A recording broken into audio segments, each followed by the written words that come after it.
안녕하십니까. 오세아니아 위클리 이번 주 순서 시작합니다. 주 뉴질랜드 대한민국 대사관은 지난 16일부터 20일까지 온라인으로 2020년 K-컬처 페스티벌을 개최했습니다. 웰링턴의 대표적인 문화축제로 자리잡은 K-컬처 페스티벌은 2015년부터 대사관과 웰링턴시청, 웰링턴 한인회가 공동으로 주최해온 종합 문화 행사인데 올해는 코로나 바이러스의 영향으로 온라인으로 실시했습니다. 올해 행사에서는 한국 요리사와 함께하는 K-푸드와 K-팝 콘테스트 등 두 가지 프로그램을 선보였습니다.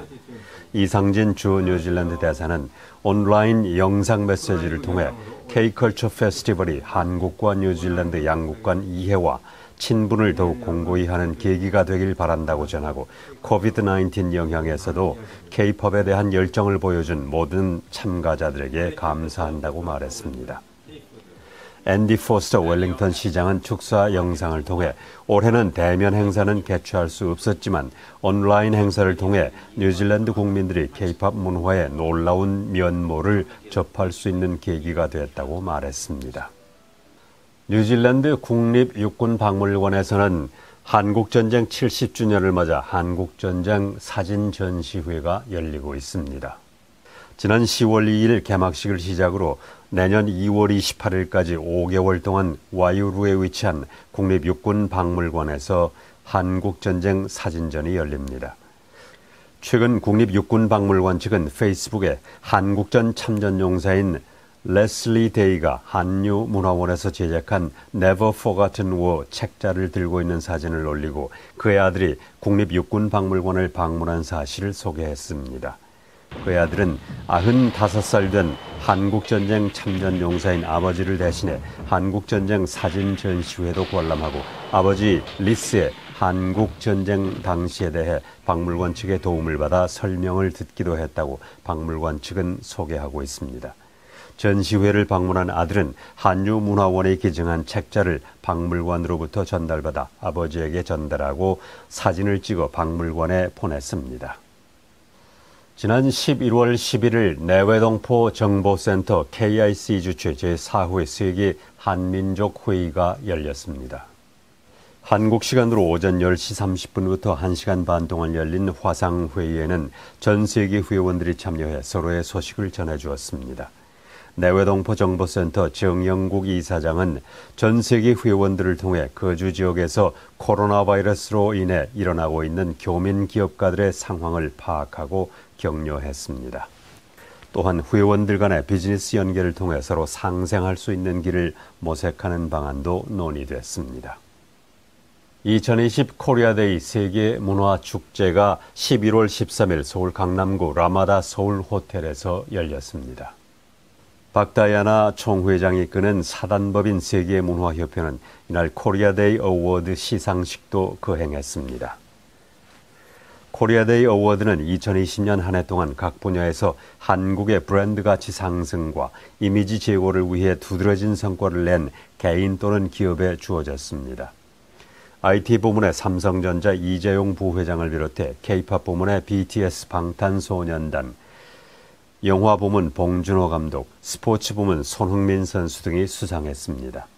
이날 한국의 행사장에서 제뉴질랜드 이상진 대사, 주한 뉴질랜드 필립 터너 대사의 축하 인사, 그리고 박춘태 한국학 박사, 김보연 게토하우스 대표, 해피월드TV와 한유문화원의 축하 인사가 전해졌습니다.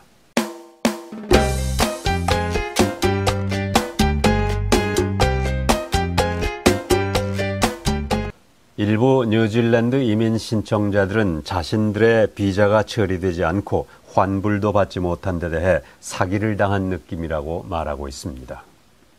마이클 해머드라는 남성은 작년에 영주권을 신청한 후 지난 8월 자신이 근무하던 오클랜드 ASB 극장에서 직장을 잃었습니다. 칠레 출신인 마이클은 뉴질랜드 이민부에 환불을 요청했으나 2개월 후에서야 환급할 수 없다는 통보를 받은 것으로 알려졌습니다. 또 남섬에서 4년간 접격업소에서 일하던 중국 출신 시 리슈앙은 2018년 12월 영주권을 신청했는데 아직까지 영주권을 받지 못해 이민성이 2년 가까운 시간에 무슨 일을 했느냐고 질문했습니다. 그녀는 이민성의 환불을 요청하자 담당 부서가 다른 건물로 옮겨갔다며 환불은 불가능하다는 답을 받았다고 말했습니다. 호주의 과학자들이 새로운 썬더볼트 레이저 기술을 개발하면 번개는 같은 장소에 2번 일어나게 되는 것으로 알려졌습니다. 호주 국립대학과 UNSW 캔버라 연구팀은 이 레이저 트랙터 빔 기술을 이용해 번개의 경로를 제어할 수 있다고 말했습니다. 앞으로 이 연구가 진전될 경우 번개로 인한 산불을 줄일 수 있을 것으로 기대되는데 작년 말에서 올해 초까지 호주에서는 대규모 산불로 32명이 목숨을 잃는 등 막대한 피해가 난 바 있습니다. 뉴질랜드는 2020년 오세아니아 지역에서 최고의 여행지로 꼽혔고 뉴질랜드 국내 여러 호텔이 이 지역에서 가장 인기가 있었던 것으로 나타났습니다. 뉴질랜드는 자연 그대로의 환경과 황금빛 해변, 여유로운 매력은 오세아니아 지역의 경쟁 대상국인 호주와 피지, 파푸아뉴기니, 사모아, 통가 등을 누르고 제27회 월드 트래블상을 수상했습니다. 오세아니아에서 가장 인기 있는 여행지로는 오클랜드와 시드니, 멜번, 퍼스, 케언즈, 골드코스트를 누르고 퀸스타운이 꼽혔습니다. 뉴질랜드는 경제 활성화를 위해서 수백억 달러를 기간 산업에 투입해도 숙련공이 부족해 실질적인 효과는 의문으로 남아 있습니다. 뉴질랜드 정부는 경제 활성화를 위해 200억 달러 이상을 인프라 산업에 투입할 것으로 알려졌습니다. 제신다 아던 총리는 인프라 산업에 투자를 하면 경제가 자극을 받아 활성화가 가능할 것이라고 말했습니다. 그러나 뉴질랜드는 코로나 바이러스를 막기 위해 국경을 폐쇄한 후 외국으로부터 숙련공들이 들어오지 못해 대규모 건설 회사들도 어려움을 겪고 있습니다. 스튜어트 내시 관광부 장관은 부유한 관광객의 유치를 강조하면서 자체 화장실을 갖추지 않고 있는 캠퍼밴은 사용을 금지하겠다고 말했습니다. 스튜어트 내시 신임 관광부 장관은 국경이 다시 열리면 관광업계는 부유층 관광객을 주대상으로 영업을 해야 한다고 말했습니다. 그는 또 백패커나 값싼 캠퍼들을 대상으로 하지 않고 부유층 관광객을 대상으로 수요를 늘려가야 한다고 밝히고 화장실이 없는 값싼 캠퍼 시대는 지나갔다고 강조했습니다. 이러한 발언은 화장실 시설이 없는 캠퍼밴을 사용할 경우 아무데서나 용변을 보는 등 자연이 훼손되는 사례가 늘어나고 있어 나온 것으로 보입니다. 지난 7월부터 10월 사이에 단기간으로 뉴질랜드로 입국한 사람은 2만 명을 훨씬 넘어선 것으로 나타났습니다. 뉴질랜드 통계청 자료에 따르면 이들 입국자 중에 3분의 1가량은 뉴질랜드 시민권자나 영주권자가 아닌 것으로 밝혀졌습니다. 뉴질랜드로 입국하는 사람은 누구나 격리시설 이용권을 소지하고 2주간의 격리 기간을 거쳐야 합니다. 지난 7월 12일부터 10월 18일 사이에 뉴질랜드로 입국한 사람은 22,550명이었는데 이는 작년 같은 기간에 비해서 85만 5천 명이 줄어든 것입니다.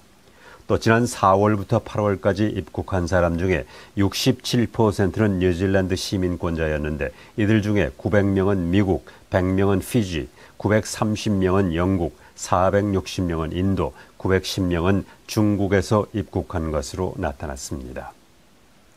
호주군이 아프간 전쟁 중에 39명의 시민들을 살해했다는 믿을 만한 증거가 오랫동안 기다려온 보고서에서 나왔습니다. 호주 방위군은 전쟁 중 일어난 비위 사실을 4년에 걸쳐 조사해 발표했습니다. 이 보고서에 따르면 2009년에서 2013년 사이에 재소자와 농민 그리고 시민들을 살해한 혐의로 19명의 전현직 군인들이 조사를 받게 된다고 밝혔습니다. 호주 방위군 당국은 이들 확인되지 않은 용감한 전사 문화에 따라 범죄가 저질러진 것을 비난했습니다.